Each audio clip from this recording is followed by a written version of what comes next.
Bueno, hola chicos, chicas. Buen día, buenas noches. Decidí regrabar este repaso para la gente que no pudo estar y quería un poquito una guía, un acompañamiento para estudiar IPC. Em, Esperemos que en los próximos repasos me acuerde de grabarlo para que nadie se lo pierda y podamos todos juntos llegar al parcial. Entonces, este repaso va a ser un poco más corto que el repaso que fue hecho en Meet, porque el de Meet costaba más tiempo con las preguntas de todos y las dudas, irlo charlando. Así que seguramente este repasito que hagamos ahora sea un poco más corto. Igualmente les recomiendo que en lo posible, si se pueden meter a los próximos meets, seguramente sea mucho más útil para ustedes que ver la clase regrabada. Pero igualmente les dejo este tipo de material por acá, así pueden ver. Entonces, empezando con el repaso de IPC, tenemos la tabla de contenidos. Lo que vamos a ver hoy son los reconocimientos de argumentos y los tipos de enunciados. Para comenzar y para empezar a entender cómo reconocer los argumentos, debemos saber el concepto de argumento, que en palabras simples es un grupo de proposiciones en donde una o más de ellas hablan a favor de la conclusión. Es decir, que una o más partes afirman la conclusión que se muestre en las proposiciones. Un ejemplo que yo puse acá es el siguiente. Según datos aportados por el Banco Mundial, la economía global se contrajo un 7% en 2020, debido a la disminución del Producto Interno Bruto de más de 150 países. Eso significa que el mundo entró en una recesión peor que la que experimentó después de la Segunda Guerra Mundial.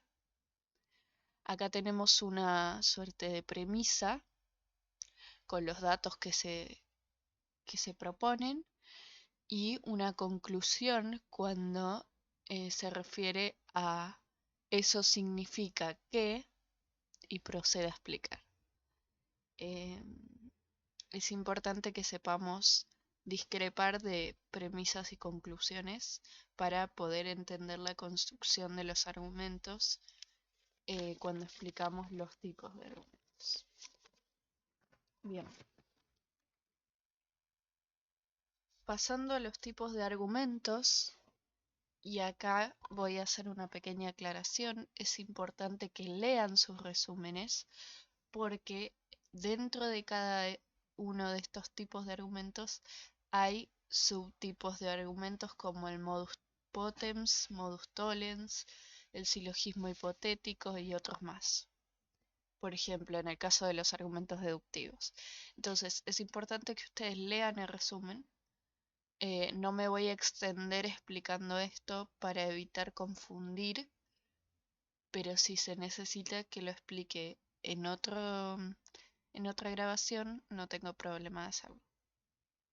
Por el momento vamos a explicar los argumentos deductivos, inductivos e inválidos. Entre ellos son muy relacionados, así que es importante que entiendan al menos uno de ellos para poder sacar el resto. Entonces, empezando con los argumentos deductivos, son aquellos que ofrecen premisas a favor de la conclusión y solo serán sólidas en el caso de que las premisas que se proponen sean verdaderas. Entonces, si nosotros presentamos un ejemplo del tipo, digamos, si no te sentaste a estudiar, no vas a aprobar el parcial, estamos poniendo una premisa y una conclusión. La premisa se está cerrando a favor de la conclusión, es decir, yo estoy diciendo que si vos no estudiaste, evidentemente no vas a estudiar, no vas a aprobar el parcial. Eso es una premisa. El si vos no estudiaste es una premisa. No vas a aprobar el parcial es la conclusión. La premisa está puesta a favor de esa conclusión. Porque si no estuviera a favor, yo diría algo como, estudiaste, pero no vas a aprobar el parcial. Eso ya no sería un argumento deductivo. Otra cosa importante de estos argumentos es que siempre, siempre van a ser válidos. ¿Esto qué quiere decir? Que siempre sus premisas van a estar relacionadas con la verdad de la conclusión. Es decir, que si yo tengo una o más premisas en un argumento deductivo, su conclusión siempre va a ser verdadero o falso dependiendo de las premisas. Si las premisas que tenemos son verdaderas, la conclusión va a ser verdadera. Esto nos conecta, vamos con las conexiones, esto nos conecta con los argumentos inválidos. Un argumento no es válido cuando sus premisas son, por ejemplo, verdaderas y su conclusión es falsa. ¿Por qué? Porque no hay coherencia entre ambas partes. Es decir, yo estoy diciendo, sí, vos estudiaste, pero no vas a aprobar el parcial. Eso es un argumento inválido porque yo no estoy defendiendo la idea de mi conclusión. Me estoy negando porque estoy diciendo que sí estudiaste, entonces no tenés razones para no aprobar. Pero yo estoy concluyendo que no vas a aprobar. Por tanto, es un argumento sin fundamentos. Es un argumento inválido. También se le puede llamar falacia de afirmación por consecuente. Esto por ahí se les dificulta recordar el nombre, pero se pueden referir a eso como una falacia, más cortito, falacia. E igualmente está bien. Con el último tipo de argumento, vamos a ver los inductivos, que todos los argumentos inductivos siempre van a ser inválidos, siempre. Recordemos que los deductivos siempre son válidos, los inductivos siempre son inválidos. Estos argumentos pueden ser o buenos o malos, o fuertes o débiles, pero nunca serán válidos. Un ejemplo de estos argumentos podría ser: si Camila estudia IPC, es responsable. Si Sofía estudia IPC, es responsable. Luli estudia IPC y es responsable. Ana estudia IPC, entonces debería ser responsable. Este argumento, para ser más fuerte o más débil, va a depender de la cantidad de ejemplos que tengamos a favor de esa conclusión. O sea, al no ser un argumento que por sí mismo se sostiene, necesita de ejemplos o de experiencias o de casos para poder avalar qué tan fuerte es su conclusión. Bien, hasta acá espero que estemos bien, y antes de seguir les anoté arriba a la izquierda de este hoja de PowerPoint la definición de contraejemplo. Me pareció que algunos en el grupo habían preguntado un par de veces sobre esto y podemos llegar a aclararlo un poquito más. Realmente este concepto es muy simple. Lo único que hacen los contraejemplos es ser ejemplos que buscan contradecir una conclusión. Es decir, cuando nosotros armamos un argumento, utilizamos ejemplos, utilizamos casos para poder defender nuestra conclusión. Y a eso le llamamos premisas o proposiciones.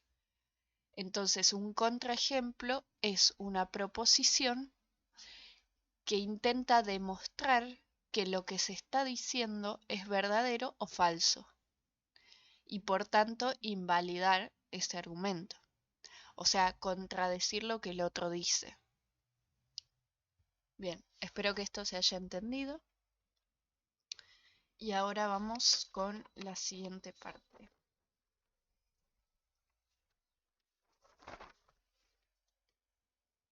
Ahora sí. Bien, acá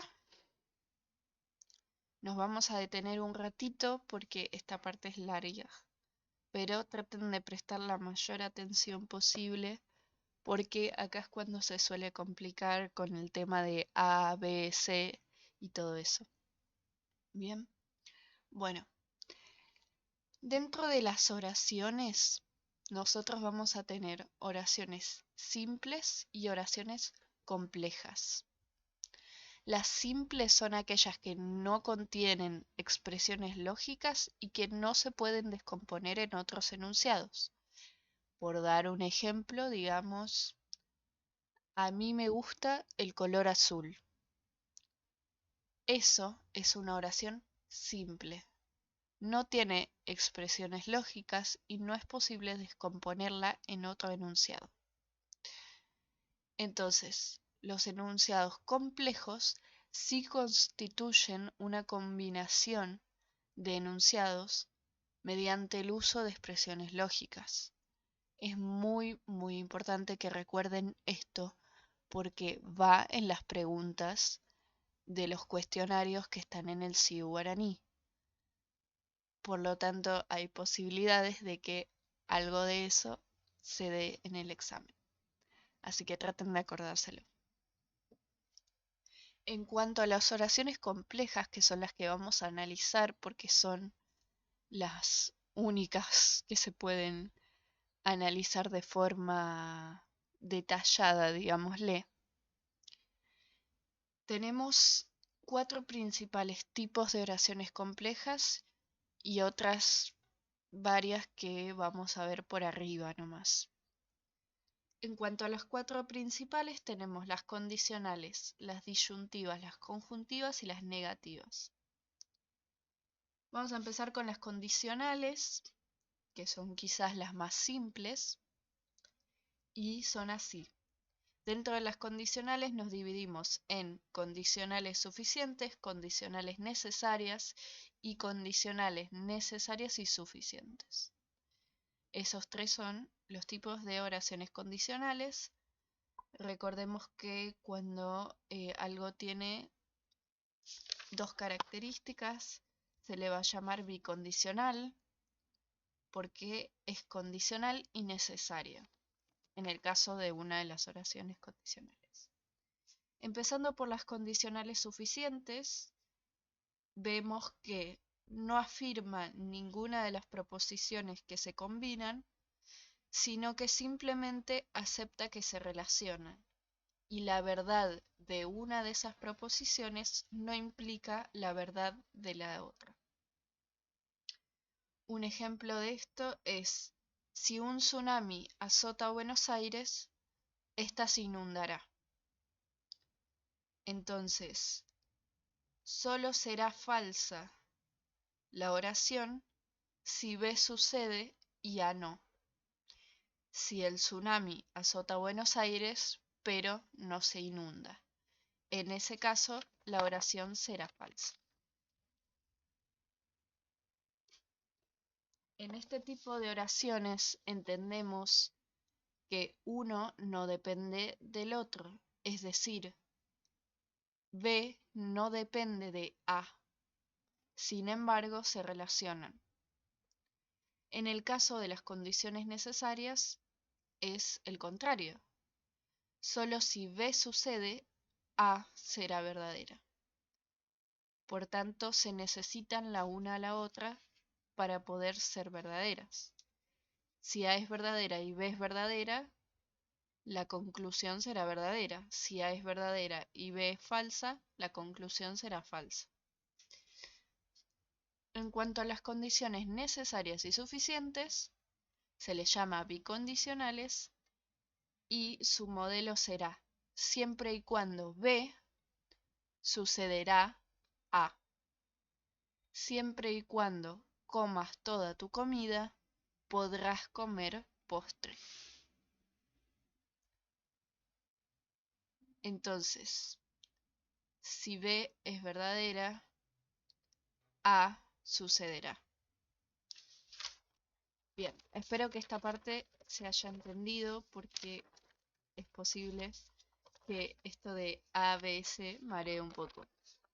Pero bueno, pueden repetir esas partes de los ejemplos tantas veces como quieran.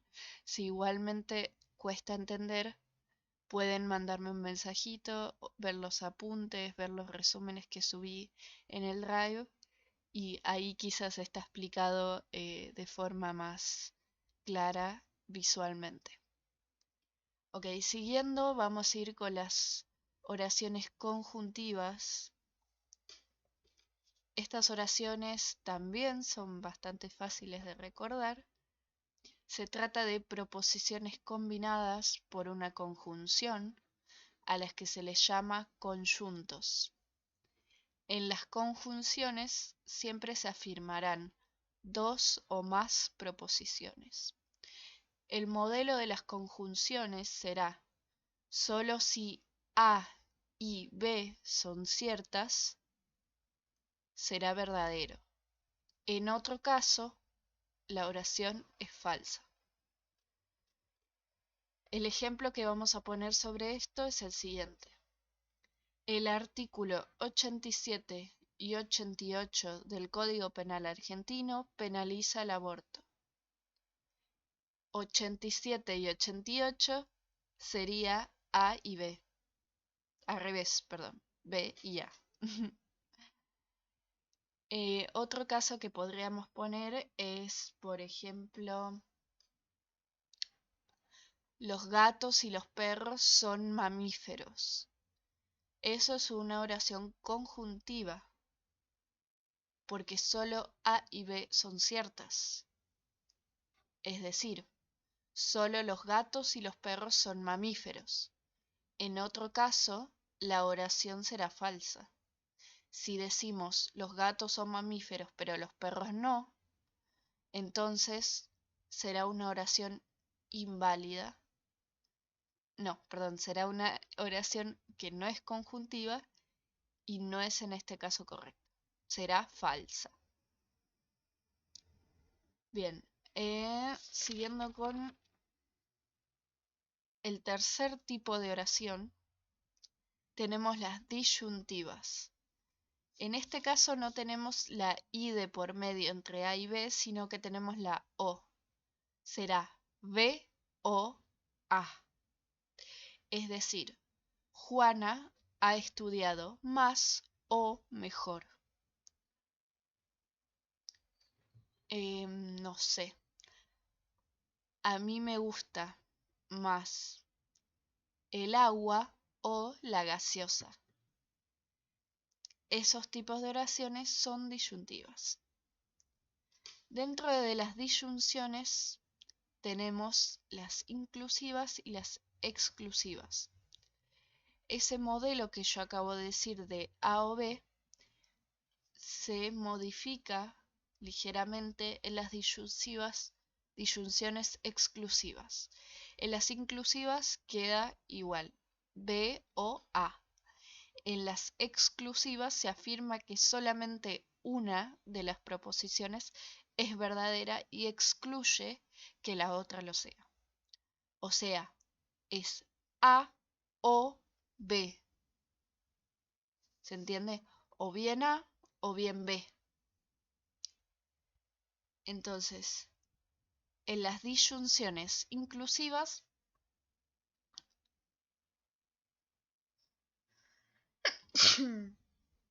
perdón, En las disyunciones inclusivas, afirmamos que al menos una de las proposiciones es cierta, pero no excluimos que la otra lo sea.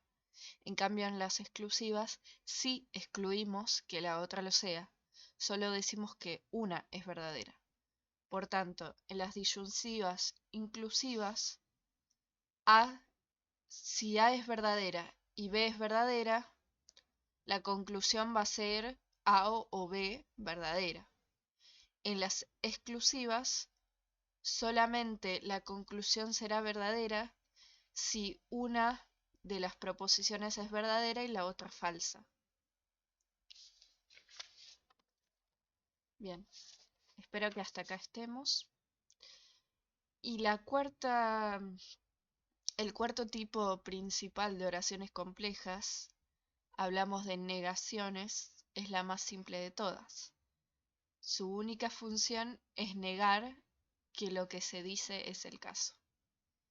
Es decir, si un individuo presenta la proposición, ejemplo, Juan está estudiando, una negación sería Juan no está estudiando. Esta es muy simple de entender, no hay mucho que explicar. Ahí termina la oración negativa. Bien, recordemos que el resto de enunciados no los vamos a ver en este pequeño resumen porque son bastantes y podrían causar confusión con lo que acabamos de explicar. Así que lo dejaremos, si quieren, para el próximo repaso o me piden que lo grabe y yo lo grabo. Y no hay problema.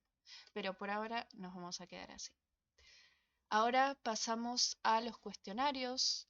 Elegí 6 preguntas en total que más o menos resumen todo lo que estuvimos viendo. Voy a leer las preguntas y quiero que se tomen un tiempo para pensarlas, tratando de no leer sus resúmenes hasta terminar de contestar la respuesta.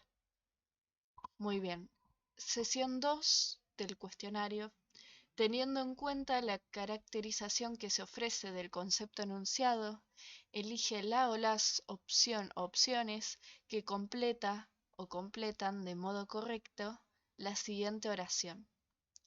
Los enunciados son oraciones que A. Afirman o niegan que algo es el caso. B. Pretenden expresar aprobación o desaprobación.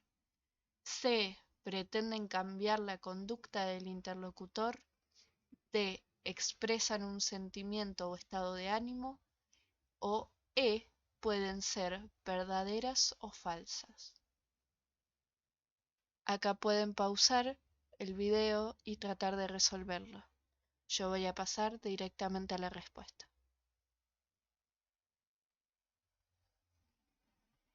Si respondiste A o E, felicidades, lo hiciste correctamente. Si no, te recomiendo que vuelvas a repasar tu resumen. No te preocupes por equivocarte, ya que esta pregunta era capciosa y tenía una afirmación que es medio verdad y medio mentira. Así que trata de volver a repasar, si te sirve volver a escuchar el video y volver a tratar de resolver este cuestionario. Bien, siguiente pregunta. ¿Cuáles de las siguientes oraciones son enunciados? Pueden seleccionar una o más. A. Te amo. B. Signo de prohibido pasar. C. ¿Me alcanzarías la sal, por favor? D.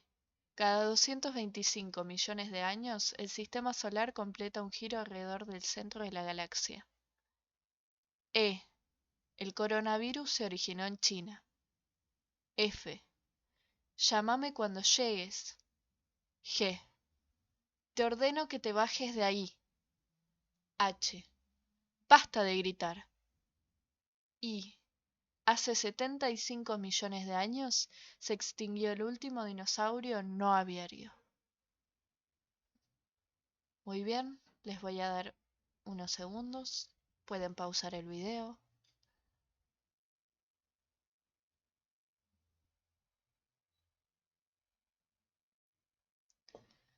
Veamos la respuesta. En este caso teníamos tres respuestas correctas, la D, la E y la I. Tengamos en cuenta que algunas de estas proposiciones eran oraciones, pero no se trataba de enunciados. Si tuvieron algún problema para poder darse cuenta de estos enunciados, traten de volver a leer el concepto de enunciados que vimos al principio de todo. Muy bien. Ahora vamos a hacer un reconocimiento de argumentos en torno a dos fragmentos. El fragmento número 1 dice: el Endurance, el barco perdido del explorador antártico Ernest Shackleton, fue hallado en el fondo del mar de Weddell. A pesar de que ha estado hundido a más de 3000 metros de profundidad durante más de un siglo, se ve prácticamente igual que el día que se hundió en noviembre de 1915. El fragmento número 2 dice: el mes pasado se registró en el mar de Weddell la extensión más baja de hielo marino antártico jamás registrada desde la década de 1970. Por lo tanto, las condiciones resultaron favorables para la expedición. Recordemos los modelos de argumentos que vimos, la construcción de estos argumentos, y tratemos de aplicarlas a estos dos fragmentos.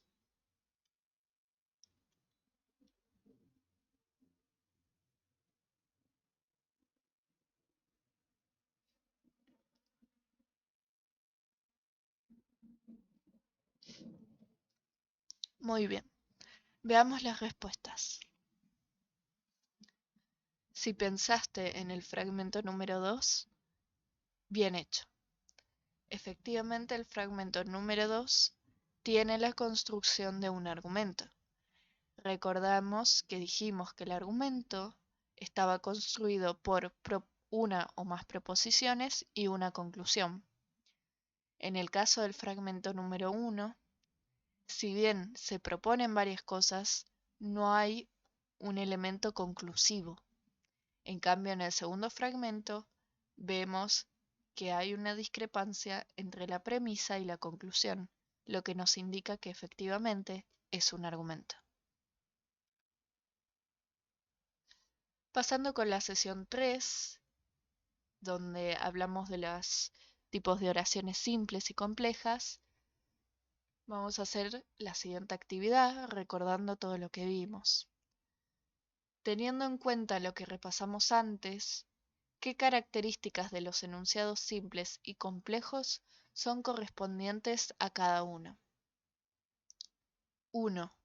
Contiene expresiones lógicas. 2. No se puede descomponer en otros enunciados. 3. Se puede descomponer en otros enunciados. 4. No contiene expresiones lógicas. 5. Para determinar si el enunciado es verdadero o falso, hay que conocer el valor de verdad de los enunciados que se combinan y el funcionamiento semántico de la expresión lógica que se utiliza para combinarlos. Les voy a dar unos momentos. Si creen que no pueden resolverlo, traten de volver a el fragmento del video donde explico las oraciones simples y complejas y sus diferencias.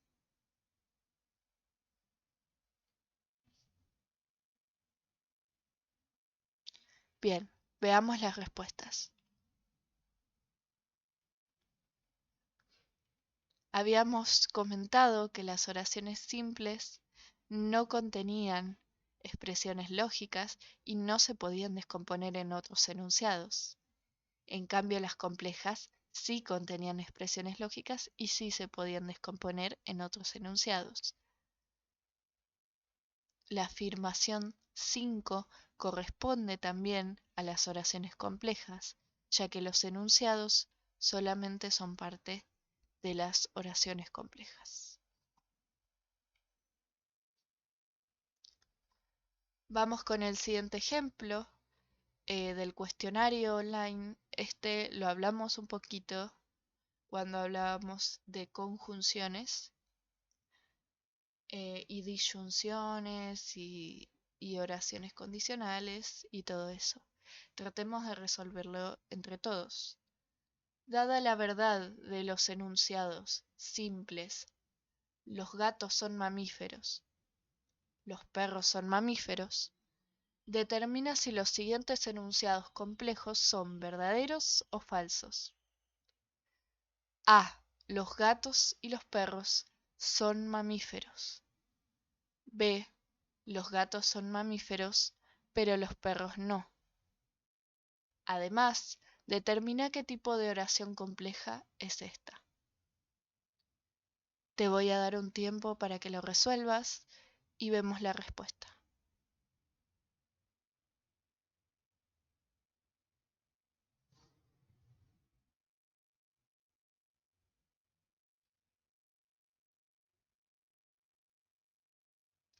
Muy bien, veamos la respuesta.